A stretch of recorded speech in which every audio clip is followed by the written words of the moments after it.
Hey, everybody, I don't know about you, but as you've watched out over the world, the war in Russia and Ukraine is not just isolated to Eastern Europe. It's spread all over the world, and you can see it in market instabilities. You can see it here. People who do not think that that war is affecting you, all you got to do is look at gas prices. You look at your food prices. You see the global change that has happened. But you know something that's also affected investments as well. And I've said all along, legacy precious metals is your navigator. They're the ones that see you through to get to the next level. The good news about this is even with market volatility, market instability, you've got options. And gold prices are rising as investors turn to gold. And gold presents a hedge against this inflation and that protects you against the weakening dollar, which we are seeing. Legacy Precious Metals is the only company I trust to deal with gold and silver and the other precious metals. You need this investment. You need this as part of your portfolio to keep you buffered from what we're seeing in the world, war and volatility in the market. This is where you need to be. Call Legacy Precious Metals today. Be proactive about this. Get on board with it. Call them at 866-528-1903, 866-528-1903, or you can download their free investor's guide at legacypminvestments.com. legacypminvestments.com, your navigator in a volatile world of investments. Do you want to listen to a podcast? By who? Georgia GOP Congressman Doug Collins. How is it? The greatest thing I have ever heard in my whole life. I could not believe my ears. In this house, wherever the rules are disregarded, chaos and mob rule. It has been said today, where is bravery? I'll tell you where bravery is found and courage is found. It's found in this minority who has lived through the last year of nothing but rules being broken, people being put down, questions not being answered, and this majority say, be damned with anything else. We're going to impeach and do whatever we want to do. Why? Because we won an election. I guarantee you, one day you'll be back in the minority and it ain't gonna be that fun. Hey everybody, welcome back to the Doug Collins Podcast. Glad to have you with us. Today, I'm going to introduce you to someone on the podcast who I have got a lot of respect for. He is Ben Cline. He is from the great state of Virginia, congressman from up in the wonderful Valley area up in there. Just a great place. And a part of Virginia that you don't expect, because most people now expect Virginia to look like the suburbs of Washington, D.C. This district does not look like the suburbs of Washington, D.C. And Ben came into Congress with some experience. He'd worked for a former member, but he came in and he was one of the ones that I went after to get on Judiciary Committee when I was the ranking member. And I am so glad that I did with everything that we went on that term, and he has just continued to just excel at that. Ben, welcome to the podcast. Well, Doug, it's great to be with you, and appreciate your leadership there on Judiciary. It was an amazing time there as a freshman to be confronted with the Mueller investigation and all the different efforts by this corrupt intelligence community that the corruption in the intelligence community that was not rooted out by the Trump administration, and certainly has not been rooted out by the Biden administration. But it's great to be with you today. Well, I want to hit on something here, because I like to, for people to get to know the faces that they see on TV or the face they see in Washington. You brought up, coming into Washington, you had worked for a former member. You had experience was what the office structure with, but you came in at probably one of the more momentous times in history. And that being, as you just said, Mueller, impeachment, everything else going on. What was that like? I mean, you'd had some experience with Congress, but you getting there now and you go straight to the fire.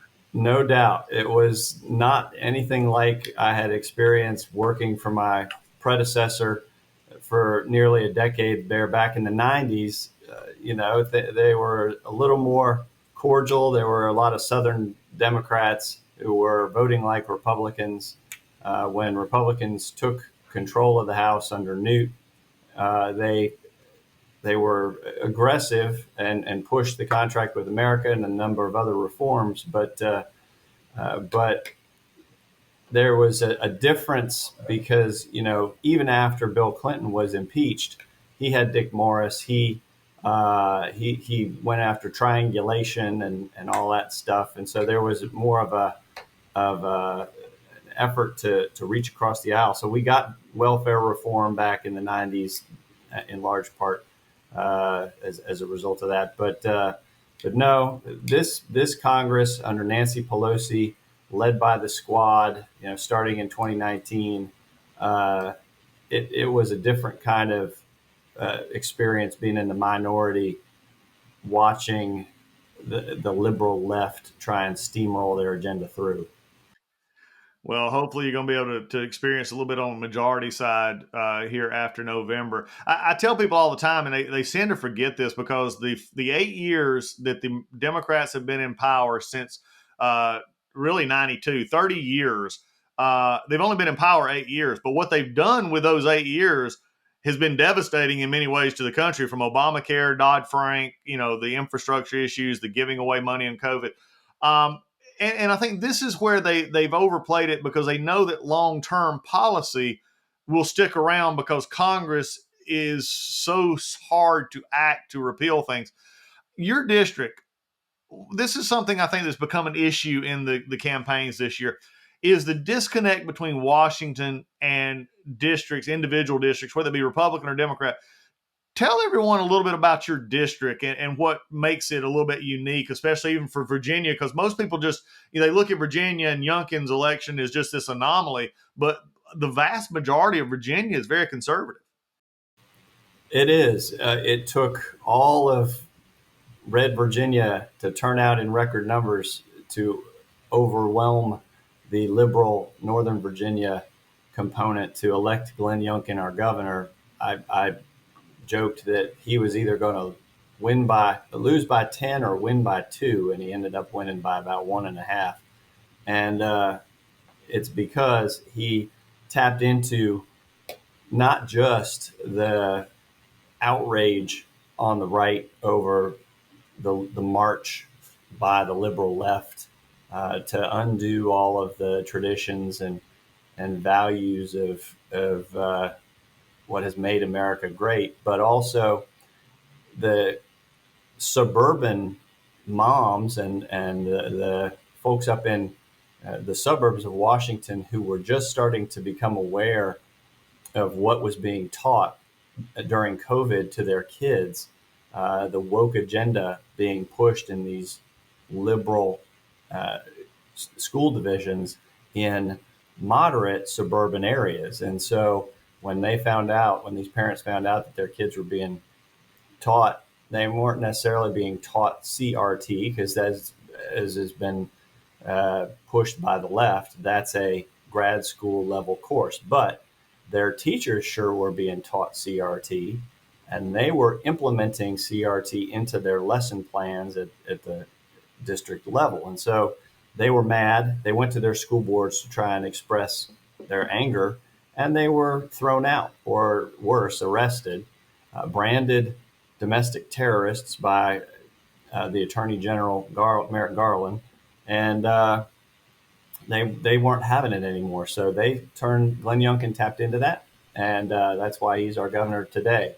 My district's a whole nother story. It's a bunch of ruby red counties with a bunch of sapphire blue cities in the middle, and so it's a different kind of environment when you go from a county to a county fair to a city carnival or city festival. The different types of folks you'll meet. We've got more universities than any other congressional district in the country, so that's what you encounter a lot of the time. Well, it makes it, the fun part of representing, the republic that we've been, granted the opportunity to serve in. One of the interesting things, and because I've a little bit from your staff, and we've talked about this, the Biden new green, the new Green Deal agenda that we're seeing and all coming up. I have an interesting one for you, and I've been bringing this up, that the left can't keep their story straight, but yet they want to spend money to remove our dependence on for fossil fuels and really coal, destroying our economy. And I heard this the other day, Ben. I'd love to get your take on it. The drought out west, California, Nevada, all those areas, and under about a 20-year, it's been about a 15-year drought. And there was a main news article the other day said this is the worst it's been in 1,200 years. And I got to thinking for a second. I said, okay, I'm from North Georgia, but math is something I can do. And then that puts it at 800 AD. And I thought to myself, well, what was causing it to be so hot in 800 AD. It wasn't the combustion engine, it wasn't population, it wasn't the cows and methane. And it's just like they don't really think about what they're saying. And I think this is why, I mean, look, there are human elements to global warming. I've always said that, but it's not everything that they're making it out to be. But yet it's being the dominant discussion in Washington, D.C.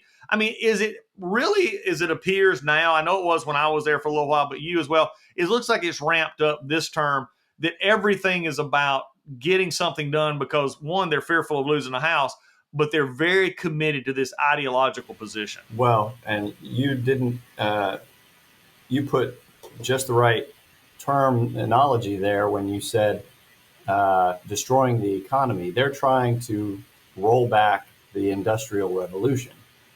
That is their goal. And a lot of what they have done, the thing about climate change, and I'll put quotes around climate change, is that it gives them license to interfere in just about every area of the economy. So you can talk about energy, but they also want to talk about highways and transportation. That's why the infrastructure bill was such a bogus bill, because it was mostly Green New Deal. And you want to talk about they're getting in the middle of our national security, because they're saying, oh, well, climate change is a national security issue now. So we have to get involved in the Pentagon's budget, make all of our, not just education with the school buses now being built electric at a cost that is just ridiculous to comprehend. It's everywhere. It's almost a religion for a lot of these people, and they are going to wreck the economy and the country, as you say, if they keep pursuing it to its logical conclusion.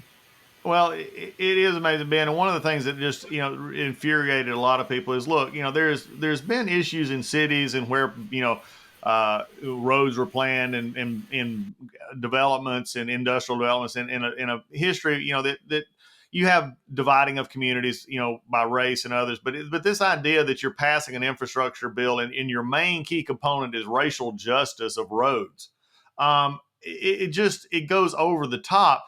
Which brings me to another conversation, and that is, what is up now with the Biden administration on $22 billion more in COVID funding?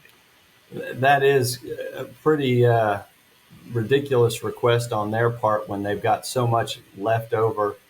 They are, in the face of rapidly declining numbers, trying to prop up this pandemic policy where they can continue to funnel money to health districts, to big pharma, to all of their favorites in the name of this pandemic, which is, we have continued to see declining numbers. So I don't know where that number came from.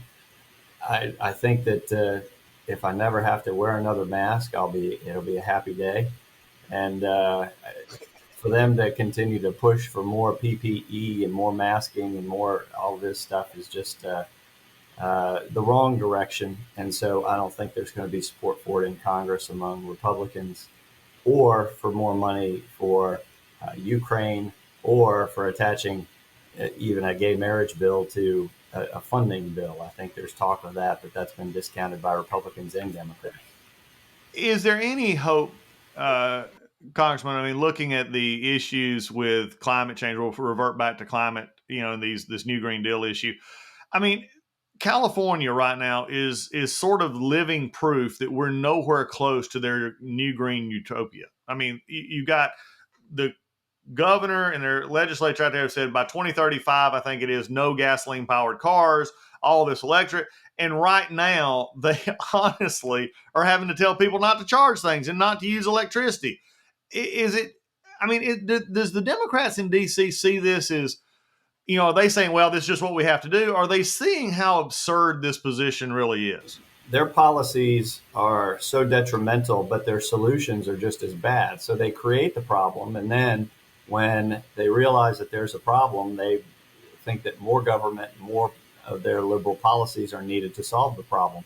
So just as an example, out in California, you've had record wildfires because they don't clear their forests. They don't get rid of the underbrush that it acts really as kindling and what you have are these record wildfires. Well, what those are doing is creating so much smog and smoke that it's making the solar panels less effective in California that they're needing to electrify, to create power for the grid. And so it's as a result of their ridiculous environmental policies, aren't working even another level. So it complicates things. We've got a solution for what is rapid inflation and the energy crisis that we're in right now. It's energy independence. It's exploring on international parks and leasing more land for exploration. The government's sitting on 5,500 lease applications right now, and that's what's creating these higher gas prices and higher energy prices. And this winter's going to be a doozy because of it. Well, and I think, Ben, as we look at this, I mean, they just continue down this ideological, that's one of the things. Let's turn to the election and hopefully putting y'all back in the majority.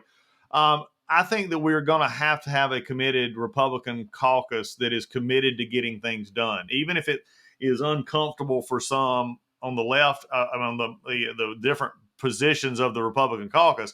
We're going to have to come together to get our policies in, because we're still dealing with Obamacare, Dodd-Frank, all this stuff that Democrats left over 12 years ago, and we're not focusing on that. I know McCarthy's coming out with his 4-point plan. We've got some other stuff. Tell us what you're sensing from the caucus and from others as you're talking about elections. I know the NRCC is giving y'all briefings, Emmer and the rest of them. What are you sensing as far as people wanting a direction of the Republican Party, not just simply Joe Biden and the Democrats are horrible, terrible people and have bad policies, but what are we looking to do? What can we give? What are y'all giving voters to say, here's why you should elect Republicans? Well, we recognize that voters, at the very least, want to stop the madness that's going on in Washington, and a Republican House will be a block to the excesses of unified Democratic control of government.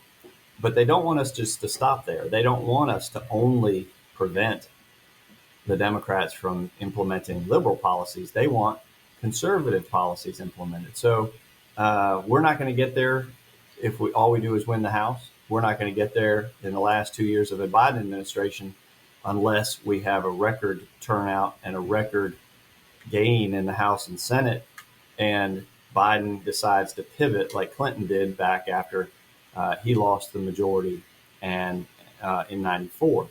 So if we can do that, we might be able to make some progress. But more likely than not, we're going to have to reelect a Republican Congress in 2024 and elect a new president. Now, so patience has got to be our watchword. We can't expect miracles once the House changes to Republicans. But Republicans, this is a different Republican House than it has been in the past. The Trump years have made for a more conservative electorate, a base that is hungry for fighters, people who are going to go not just vote for conservative policies, but fight for conservative policies. That's what I'm trying to do, and I think you will see, the McCarthy task forces that he has put forward are going to come out with really conservative legislation that's going to have near universal Republican support, and that's because he's done a good job of laying these themes out there, like the big tech. I'm on a big tech task force, and I'm on a constitutional rights task force. The big tech task force is led by Kathy McMorris Rogers, who's going to be chair of the Commerce Committee. We recognize we need to rein in big tech, and we're going to have some specific legislation to do that. And then Jim Jordan is heading up our constitutional task force, and that's going to be efforts to secure not just our Second Amendment rights, but also our First Amendment freedom of religion, freedom of speech. Those are critical rights that are being infringed on by the left, and they're really, frankly, authoritarian practices throughout big tech and big media. So those are just some areas, and I'm optimistic that we're going to hit the ground running when we take over in January. Outstanding. Of course, September is always the crazy month leading up to the October 1st deadline or September 30th deadline, however you want to look at it, for spending bills. A lot of things the Democrats are desperate to get done before the election, and really this is their last month to do it. Look, I don't think anybody expects anything but a CR. But I'm getting word from some other members, sort of talking back channel with some others, that this, at the end of the day, I do believe they'll get the CR done. They're going to have to, in some ways, to do this, be pressured to do it. But I also believe this is their view as a last chance to legislate in some ways.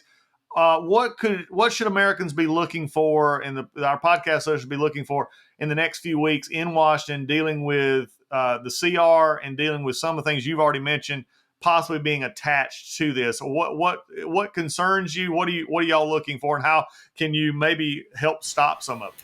Well, the big fight is going on behind the scenes right now between the Senate Republicans and the House Republicans.